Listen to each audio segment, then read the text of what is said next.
Mkuu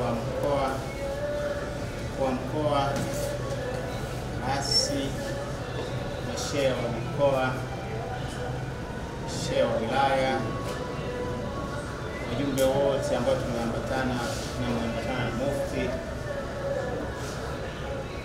Asalamu alaykum wa rahmatullahi wa barakatuh. Kwa niaba ya Mheshimiwa Mkuu wa Mkoa, Mheshimiwa Mufti, karibu Tabora. Tabora ni salama.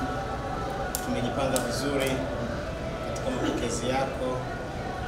Inshallah kila kitu tumekiandaa vizuri. Ulinzi na usalama, watu wa Tabora na watu wema. Kwa uwezo wa Allah utaishi vizuri sana hapa Tabora. Na kupendeza unaweza kuongeza siku zako nyingine.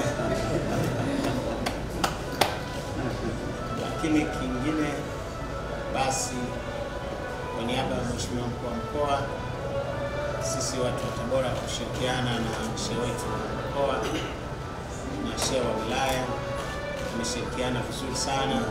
Naona tuko ushirikiano mkubwa, lakini jambo kubwa kabisa wanatuombea dua. Kwa watu wazuri katika kutuombea dua, na serikali kwa ujumla katika wilaya na mkoa tunashirikiana vizuri sana.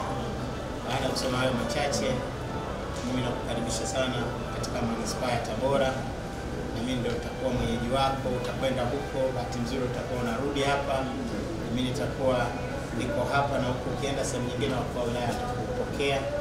Basi inshallah mpaka siku yako ya mwisho Allah atakutaka kukurudisha Dar es Salaam, tutakuwa pamoja nasi. Baada ya kusema hayo machache, kumkaribisha sasa Mheshimiwa Mkuu wa Mkoa, kiongozi wangu, bosi wangu, uendelee na itifaki.